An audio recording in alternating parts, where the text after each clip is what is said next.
बिस्मिल्लाहिर्रहमानिर्रहीम। इस वीडियो में हम आप सल्लल्लाहु अलैहि वसल्लम की मुशरिकीन मक्का के खिलाफ गज़वात और गज़वा बदर, गज़वा ओहद, गज़वा खंदक का वाक़या बयान करेंगे, लिहाजा इस वीडियो को आखिर तक ज़रूर देखिए।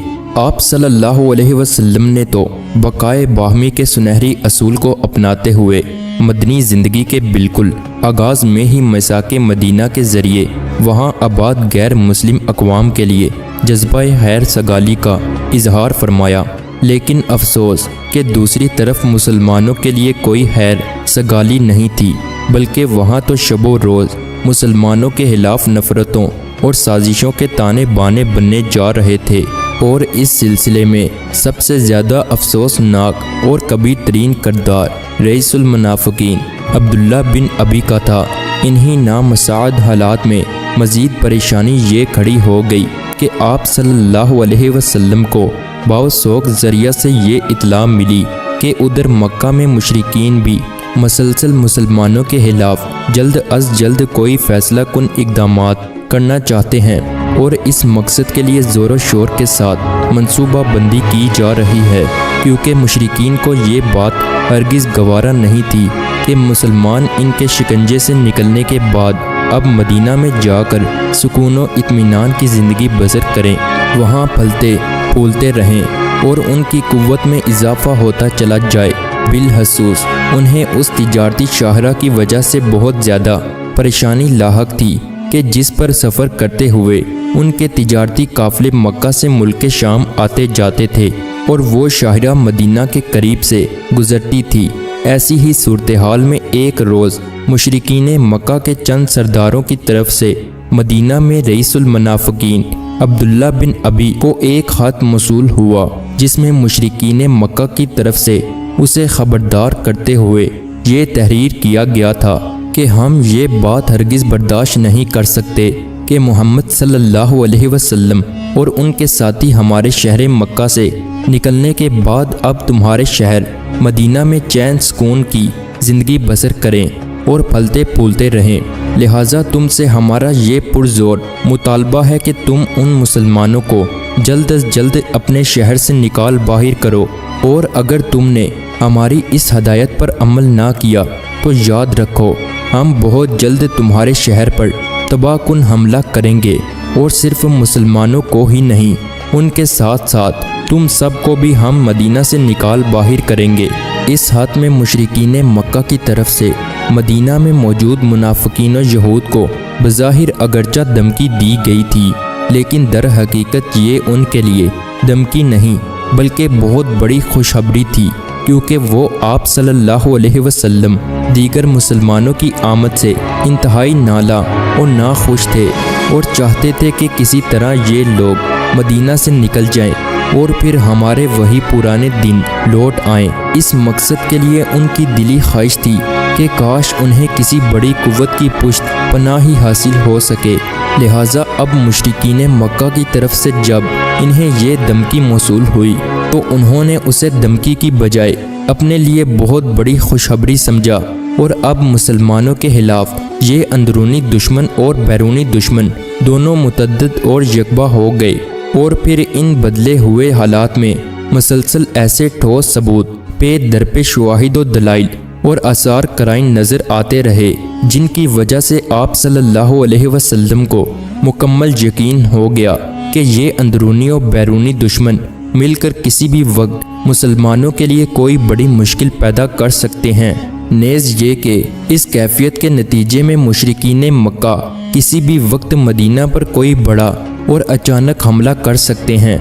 ऐसी सूरत हाल में आप सल्लल्लाहु अलैहि वसल्लम ने भी अपने साथियों से मशवरे के बाद किसी भी मुश्किल का सामना करने के लिए तैयारियां शुरू कर दी, और आप सल्लल्लाहु अलैहि वसल्लम दीगर तमाम मुसलमान ज़हनी तौर पर इस बात पर आमादा हो गए कि अपनी हिफाजत और सलामती के लिए जो कुछ बन पड़ेगा वो ज़रूर करेंगे, खवा इस मकसद के लिए हथियार उठाना पड़े या मैदान में निकलकर बाकायदा जंग लड़नी पड़े। चनाचा ऐसी ही हालत में हिजरत के बाद दूसरे ही साल मुशरिकीन मक्का का एक लश्कर, जो कि हर किस्म के सामाने खरबो ज़रब से मसला था, मुसलमानों पर हमले की गर्ज से मदीना की जानिब रवाना हुआ। रमज़ान के मुबारक महीने में मदीना शहर से कुछ फासले पर वाक़या बदर नामी मुकाम पर मुसलमानों और मुशरिकीन मक्का के दरमियान ये पहली बाकायदा जंग थी। अजब कैफियत थी। एक तरफ 1000 आज़मूदा कार जंगजू सामाने जंग की बहतान से, जबकि दूसरी तरफ महज मुट्ठी भर 313 अफराद जिन्हें सामाने जंग की शदीद किल्लत का सामना था। इस मुख्तसर सी बेसरो सामान जुमात को किसी सूरत फौज नहीं कहा जा सकता, लेकिन जब जंग शुरू हुई तो साजो सामान और कसरत तादाद की बजाय मुसलमानों का अपने अल्लाह पर खालस ईमान, सच्चा तवक्ल और जज्बा सरफरोशी काम आया। चनाचा उन्होंने इंतहाई शुजात व बहादुरी और साबित कदमी के साथ दुश्मन का मुकाबला किया, जिसका नतीजा ये हुआ कि मुशरिकीन मक्का के पांव उखड़ गए। उनके मुतद्दद बड़े बड़े सरदार और नामी गरामी किस्म के शहसवार इस जंग में मारे गए और वो बहुत ज़्यादा जानी और माली नुकसान उठाने के बाद मैदान छोड़कर भाग खड़े हुए। यूं मुसलमानों के हक में इस जंग का बहुत ही अच्छा नतीजा बरामद हुआ, जबकि मुशरिकीन मक्का की सफ़ों में सफ़े मातम बिछ गई और वो बदतरीन शिकस्तों, हज़ीमत और ज़िल्लत और रुसवाई का दाग लिए हुए वहाँ से वापस मक्का की जानिब रवाना हुए। मुट्ठी भर मुसलमानों के हाथों इस बदतरीन शिकस्त और ज़िल्लत और रुसवाई की वजह से मुशरिकीन मक्का के दिलों में चूँकि इंतकाम के शोले खूब भड़क रहे थे, इसलिए उनसे ज़्यादा अरसा सब्र ना हो सका और अगले ही साल पहले से बहुत ज़्यादा तैयारी और जोशो खरोश के साथ वो मुसलमानों को नेस्तो नाबूद कर देने की गर्ज से मदीना की जानिब रवाना हुए।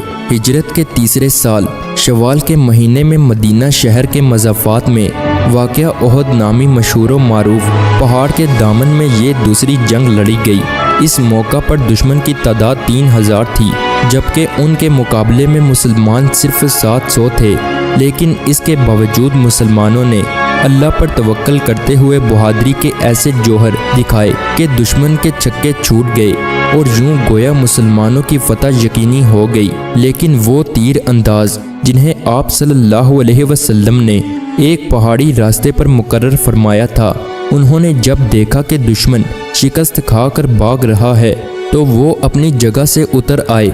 उधर भागते हुए दुश्मन ने जब ये मंजर देखा तो मौका गनीमत जानते हुए पलटकर मुसलमानों पर अकब से पूरी कुव्वत के साथ हमला कर दिया और यूं सूरत हाल यकसर बदल कर रह गई, जिसके नतीजे में मुसलमानों को शदीद परेशानी का और बड़े नुकसान का सामना करना पड़ा।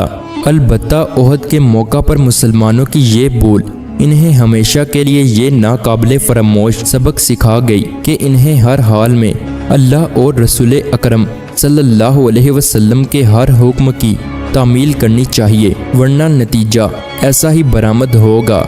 इसी तरह हिजरत के 5वें साल पेश आने वाले गज़वा खंदक, जिसे अहज़ाब भी कहा जाता है, के मौका पर सूरत हाल ये हुई कि गज़वा ओहद के महज 2 साल बाद मुशरिकीन मक्का दोबारा आए और इस बार मुसलमानों को हमेशा के लिए जड़ से उखाड़ फेंकने का पुख्ता अज़म लेकर आए। इस मौका पर उनकी तादाद 10,000 थी। आप सल्लल्लाहु अलैहि वसल्लम ने हिफाजती तदाबीर के सिलसिले में अपने सहाबा कराम से मशवरा फरमाया। आखिर हज़रत सुलेमान फ़ारसी रज़ी अल्लाह ताला अन्हो के मशवरे पर मदीना शहर के इतराफ़ में काफ़ी वसी व अरीज़ और गहरी खंदक खोदी गई। इस मुश्किल तरीन और इंतहाई पुरमुशक्क़त काम में आप सल्लल्लाहु अलैहि वसल्लम बानफ़्स नफीस अपने जान निसार साथियों के शाना बशाना शरीक रहे, बल्कि पेश पेश रहे। मुशरिकीन मक्का का लश्कर जब वहाँ पहुँचा तो खंदक को देखकर वो हैरत ज़दा रह गए और लाख कोशिश के बावजूद वो इसे पार ना कर सके। बस खंदक के उस पार से ही तीरों की बारिश बरसाते रहे और मदीना शहर का मुहासरा करके बैठ गए। इस जानलेवा मुहासरे ने जब तोल पकड़ा तो मदीना शहर के अंदर अशियाए खुर्द व नोश की शदीद किल्लत होने लगी। मुसलमानों को जब भूख और प्यास सताती तो इस तकलीफ की शिद्दत को कम करने के लिए पेट पर पत्थर बांध लेते, ताकि भूख की ये शिद्दत इनके अज़्मो इस्तक़लाल की राह में रुकावट ना बन सके। और यूं ही शबो रोज़ गुजरते रहे। आखिर एक रात बहुत अंधेरा आंधी आई, तूफ़ानी जकड़ पूरी ताकत से चलने लगे। सख्त सर्दी का मौसम था, ऊपर से ऐसी स्याह और भयानक रात, और फिर तेज रफ्तार आंधी और गिरदो गबार का ऐसा खौफनाक तूफान आया कि उनके हैमे उखड़ गए, बर्तन उलट गए, खाने पीने का तमाम सामान रेत में मिल गया। खाली बर्तन हवा में उड़ उड़ कर उनके सरों से टकराने और उन्हें जख्मी करने लगे। घोड़े और ऊंट बदहवास होकर और रस्सियां तोड़ाकर इधर उधर दौड़ने लगे और उन्हें पांव तले कुचलने लगे। बिल आखिर इस कैफियत से घबराकर वो सब वहां से भाग खड़े हुए। जब सुबह की रोशनी फैली तो मुसलमानों ने अपने सामने साफ मैदान देखा। दुश्मनों का दूर दूर तक कोई नामो निशान नजर न आया। यही वो कैफियत है जिसका कुरान करीम में सूरतुल अहज़ाब में तफसीली तज़किरा मौजूद है। आप सल्लल्लाहु अलैहि वसल्लम की हयात तैयबा के दौरान जितने गज़वात पेश आए, उन सब में हमें जो मैदानी सूरत हाल और फिर जो नतीजा नज़र आता है, इसमें हमेशा के लिए ये इंतहाई कीमती तरीन सबक और पैगाम पोशीदा है कि किसी भी जंग में फतह या शिकस्त का दारुमदार तादाद की कसरत या किल्लत पर नहीं है, ना ही इस चीज़ का ताल्लुक सामान्य जंग की कसरत या किल्लत से है।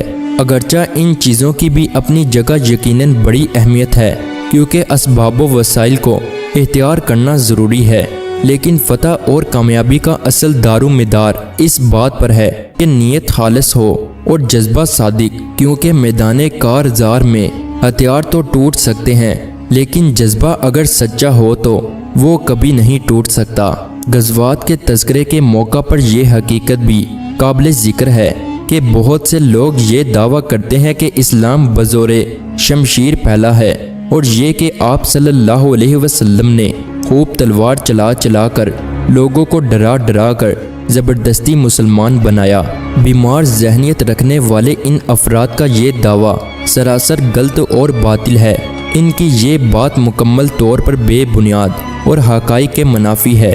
हकीकत ये है कि आप सल्लल्लाहु अलैहि वसल्लम ने इस्लाम तलवार की नोक से नहीं फैलाया, बल्कि इस्लाम तो आप सल्लल्लाहु अलैहि वसल्लम के हुस्न अहलाक, बुलंद किरदार और आप सल्लल्लाहु अलैहि वसल्लम की मुसलसल दावत व तबलीग के नतीजे में फैला है।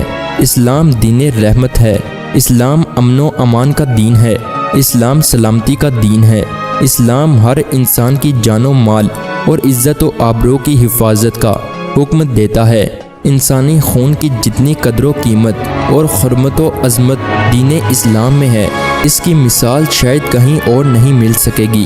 कुरान करीम में यहाँ तक कहा गया है, जो शख्स किसी को बगैर उसके कि वो कातिल हो, ज़मीन में फसाद बर्पा करने वाला हो, कत्ल कर डाले, तो गोया उसने तमाम लोगों को कत्ल कर दिया, और जो शख्स किसी एक की जान बचा ले, उसने गोया तमाम लोगों को जिंदा कर दिया। यानी कुरान करीम में इस इरशाद रब्बानी की रूह से एक इंसान का नाहक होन कर देने वाला शख्स तमाम इंसानियत का कातिल है, जबकि जिस किसी ने महज किसी एक इंसान की जान बचाई, उसने गोया तमाम इंसानियत को बचा लिया। गोया वो तमाम इंसानियत का मोहसिन है और निजात व दहिंदा है। इसी तरह कुरान करीम में अल्लाह के जलीलुल कद्र पैगंबर हज़रत इब्राहीम अलैहिस्सलाम की जिस मशहूर मारूफ और इंतहाई जामिया मुफसिल दुआ का तज़किरा है, उसमें यही कैफियत नज़र आती है कि उन्होंने इस दुआ में सबसे पहले अल्लाह से अमनो अमान की नेमत का सवाल किया, जैसा कि इरशाद रब्बानी है। और जब इब्राहीम ने कहा कि ए मेरे रब, तू बना दे इस शहर को अमन की जगह, और फिर इसके बाद आगे चलकर इसी दुआ में अल्लाह से अपने लिए नेज़ अपनी ज़रियत और अहलो अयाल के लिए अकीदा व ईमान की सलामती का सवाल किया। उसके बाद नमाज की तौफीक का सवाल किया और फिर रिस्क की फरावानी और खुशहाली मांगी। लिहाजा इस दुआ में जो तरतीब वार हुई है, उससे यही बात वाज़ह साबित होती है कि अमनो अमान और सलामती व आफ़ियत इस कदर अहम चीज़ है कि हज़रत इब्राहीम अलैहिस्सलाम ने सबसे पहले अल्लाह से इसी चीज़ का सवाल किया और इसके बाद बाकी चीज़ें मांगी। यकीनन जब अमनो अमान की नेमत नसीब होगी, इंसान की जानो माल महफूज होगी, तभी तो इंसान अल्लाह की इबादत का फरीज़ा अंजाम देने के काबिल हो सकेगा। जानो माल महफूज होगी, तभी तो इंसान मस्जिद जा सकेगा और तभी हज बैतुल्लाह के लिए सफ़र मुमकिन होगा। तभी तो इंसान अपने लिए और अपने अहलो अयाल के लिए रिज़्क़े हलाल की तलाश में घर से निकल सकेगा, मेहनत व मुशक्क़त करेगा। ये है दीन इस्लाम की तालीम और यही चीज़ आप सल्लल्लाहु अलैहि वसल्लम की सीरत मुबारका में भी वाज़िह नज़र आती है। उम्मीद करते हैं ये वीडियो आपको अच्छी लगी हो। तो हमारी इसी तरह की इस्लामी वीडियो देखने के लिए हमारे इस चैनल को ज़रूर लाइक और सब्सक्राइब करिए। मिलते हैं अगली वीडियो में। अल्लाह हाफिज़।